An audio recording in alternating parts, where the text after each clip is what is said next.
열왕기하 10장 1절부터 11절 말씀입니다. 아합 집안의 왕자들을 처형하는 내용입니다. 첫째로 이제 예후의 최후 통첩입니다. 열왕기하 10장 1절부터 3절. 아합의 아들 70명이 사마리아에 있는지라 예후가 편지들을 써서 사마리아에 보내서 이스라엘 귀족들 곧 장로들과 아합의 여러 아들을 교육하는 자들에게 전하니 일렀으되 너희 주의 아들들이 너희와 함께 있고 또 병거와 말과 견고한 성과 무기가 너희에게 있으니 이 편지가 너희에게 이르거든 너희 주의 아들들 중에서 가장 어질고 정직한 자를 택하여 그의 아버지의 왕자에 두고 너희 주의 집을 위하여 싸우라 하였더라. 자, 예후는 그 아합의 아들 70명을 교육하는 귀족들에게 편지를 보냈습니다. 여기서 아합의 아들 70명이라고 했지만 실제로는 아합의 아들이라기보다는 아합의 손자일 것입니다. 보통 이 성경은 아들도 뭐 손자도 다 그냥 아들이라고 표현하기도 하고 할아버지도 아버지라고 표현하기도 하거든요. 그런 면을 참고해서 하면 됩니다. 자, 그래서 아합의 아마 손자들로 보입니다. 어쨌든 예후가 이 보낸 편지 내용은 왕자들 중에서 가장 뛰어난 자, 가장 어질고 정직한 자, 그러니까 가장 뛰어난 자를 왕으로 세우고 그 아합 왕국을 위해서 싸우라는 내용이었습니다. 예후의 편지를 이제 이 받은 사람들은 두려움에 빠졌죠. 왜냐하면 이것은 사실상 최후 통첩이거든요.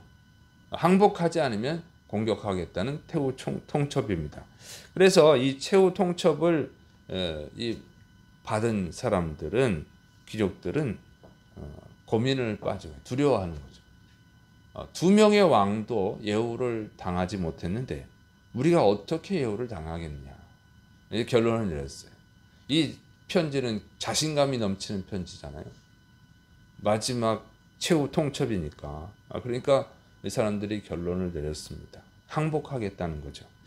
열왕기하 10장 5절.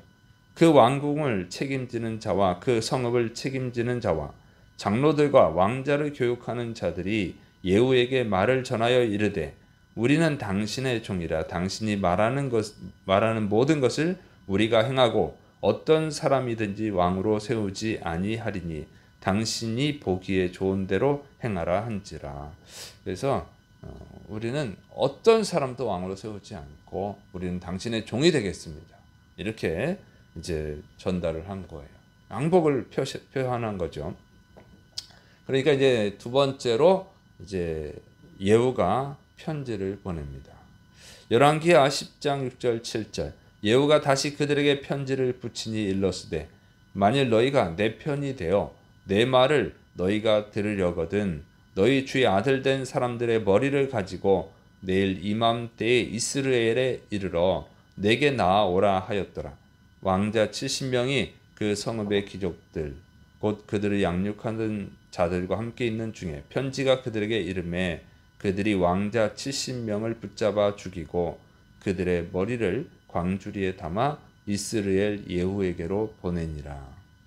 자, 예후가 다시 편지를 보냈어요. 항복한 귀족들에게 편지를 보냈는데 너희가 내 편이 되려면 내일 이맘때에 너희 주인의 아들들의 머리를 내게 갖고 와라 하는 명령이죠. 그 편지를 받은 귀족들이 곧바로 이 왕자들을 70명의 왕자들 붙잡아서 죽이고 머리를 잘라서 예후에게 보냈습니다. 예후의 명령은 조금 잔인하죠. 아마 그 당시가 그랬던 것 같아요. 그런데 참 놀라운 것은 충격적인 것은 이 귀족들, 이 편지를 받은 귀족들 중에 단 한 명도 아합 왕국을 위해서 싸우려고 하는 자가 없었다는 거예요. 그리고 70명의 왕자들의 생명을 살리려고 노력한 사람도 한 명도 없었다는 거죠. 이게 좀 놀라운 일 아니겠어요? 이 사람들이 귀족들이 신하들이 왕자들을 교육했거든요. 사람이 이제 교육하다 보면 이 선생님과 학생이잖아요. 그러면 애정이 생기잖아요. 애정이. 그러니까 한 명 정도는 살려주려고 노력을 해야 되는데 70명 중에 한 명이라도 좀 어떻게 탈출을 시키던가 숨겨주던가 그래야 될 텐데 한 명도 안 그랬다는 거예요. 참 이상하죠. 그냥 다 죽였다는 거예요. 한 명도 빠짐없이 다 죽여버렸어. 그러면은 이거는 어떤 의미가 있겠어요? 이게 무슨 의미겠습니까? 아합과 그의 아들 요람 왕이 악한 왕이었잖아요.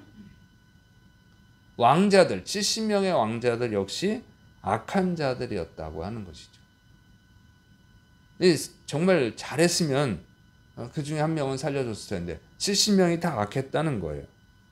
아마 이 왕자들은 자신들의 신분을 이용을 해서 자신들이 왕자라고 하는 그 신분을 믿고 신하들을 함부로 막 대했을 것입니다. 자신을 가르치는 귀족들한테도 함부로 했을 거예요. 사람은 높은 자리에 올라가면 교만해지기 쉽죠. 그리고 밑에 있는 사람들을 우습게 여기고 함부로 대하는 경향이 있어요. 그래서 참 무서운 거예요. 그러니까 독재자들 보면은 말로가 아주 참 비참하죠. 반란이 일어났을 때 아주 정말 처참하게 죽습니다. 독재자들이 힘을 갖고 있을 때는 아무 이상 없어 보이지만 그 나라가 망할 때 되면은 독재자들의 최후가 아주 비참하죠. 그래서 이 독재자들 카타피 그 사람 죽을 때 정말 불쌍하게 죽었잖아요. 좀 부끄럽게 죽었어. 그래서 이 사람들이 조심해야 돼요.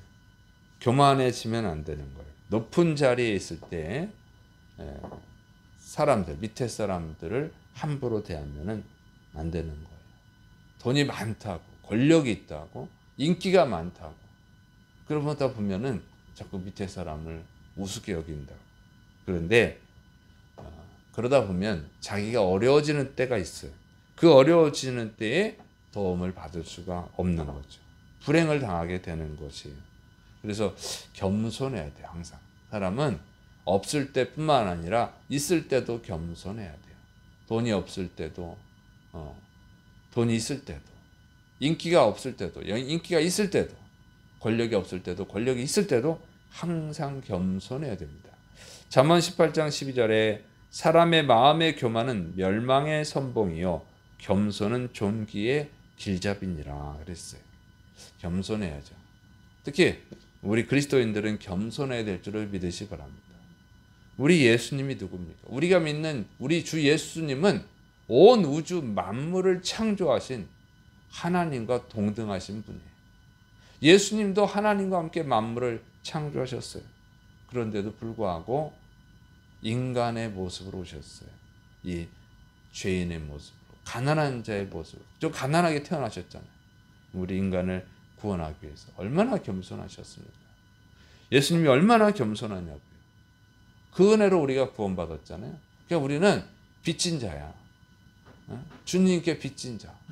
그래서 정말 우리의 주인이신 예수님을 본받아서 겸손해야 될 줄을 믿으시 바랍니다. 그리고 하나님만 높여야죠. 우리 하나님께 영광을 돌리고 우리 하나님께 우리가 정말 감사하고 영광 돌리고 우리가 무슨 잘 되는 일 있으면 반드시 하나님께 영광을 돌려야 될 줄을 믿으시 바랍니다. 하나님만 높여야 되는 거예요. 자, 세 번째로는 이제 하나님의 역사를 인정하는 예후의 모습입니다. 열왕기하 10장 10절부터 11절.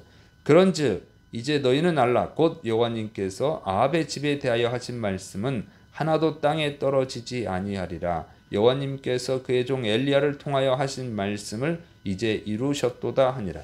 예후가 아합의 집에 속한 이스라엘에 남아있는 자를 다 죽이고 또 그의 귀족들과 신뢰받는 자들과 제사장들을 죽이되 그에게 속한 자를 하나도 생존자를 남기지 아니하였더라. 아멘. 예후는 70명의 왕자들을 죽이고 또 아합 왕의 귀족들, 친한 아주 귀하게 여기는 귀족들 그리고 제사장들을 다 죽였습니다. 그리고 이런 일은 하나님이 엘리야 선지자를 통해서 예언하신 말씀, 아합 집안에 대해서 예언하신 말씀이 이루어진 것이라고 밝히죠. 자, 예후가 이게 하나님의 말씀이 이루어졌다, 이 얘기를 하는 것은 첫째로는 자신의 반란이 정당하다고 하는 것을 밝히는 것이죠. 그런데 여기서 예후의 자신감이 어디서 나왔는지 알 수 있는 거예요. 예후가 니네 70명 왕자들이 있으니까 한 명 왕으로 세우고 싸워라, 뭐 이런 자신감 있는 얘기를 하는 것들이 어디서 나왔느냐 보면은 바로 하나님에 대한 믿음이에요. 하나님이 엘리야 선지자를 통해서 말씀하신 것이 이루어졌다, 다 이루어졌다 얘기하고 있잖아요. 이스라엘 왕국, 이게 북쪽 이스라엘 왕국이죠. 이 북이스라엘 왕국에 이렇게 믿음을 가진 자가 많지 않아요. 거의 없는데 예후가 믿음을 가진 거예요. 그래서 하나님이 예후를 쓴 거예요. 여러분, 정말로 하나님을 믿는 사람은요, 자신감이 넘쳐나야 됩니다. 믿습니까? 그러니까 이 북이스라엘 사람들은 믿음이 원래 없는 사람들이에요. 다 바알과 아세라 우상을 섬겼으니까. 그 중에 믿음 있는 사람이 예후였던 거예요. 그래서 하나님이 예후를 쓴 거죠. 그런데 바로 이거예요. 정말로 주님을 믿는 사람이라면 자신감이 있어야 돼요. 하나님이 있으니까, 온 우주 만물을 창조하신 하나님이 계시니까, 십자가에서 죽으신 예수님이 우리의 주인이잖아요. 그리고 부활하셨잖아요. 예수님이 죽으시고 끝난 게 아니라 부활하셨어요. 부활하신 주님을 믿는 우리가 자신감이 있어야지, 예수님 믿는 사람들. 그래야 하나님이 쓰시는 겁니다. 믿습니까? 돈 없다고, 힘 없다고, 지혜가 부족하다고, 권력이 없다고 위축되지 마세요. 세상 사람들 눈치 보지 마세요. 우리는 온 우주 만물을 만드신 하나님의 자녀들이니까. 믿습니까? 우리가 하나님을 잘 믿으면 뭐가 문제가 되겠어요? 이렇게 믿음 없는 나라에 예후도 하나님을 믿으니까 이렇게 자신감이 넘치는데, 우리는 여러분 하나님을 잘 믿으니까 더더욱 자신감이 넘쳐야 될 줄을 믿으시 바랍니다. 그래서 정말 하나님의 큰 일들을 감당하시를 축원합니다. 기도하겠습니다. 사랑이 많으신 하나님 아버지, 오늘도 생명의 말씀을 우리에게 주시니 감사드립니다. 주의 말씀을 따라 살게 해주시고 믿음을 가지고 용감하게 하나님께 영광 돌리며 승리자로 살아가게 도와 주옵소서. 예수님의 이름으로 기도드립니다. 아멘.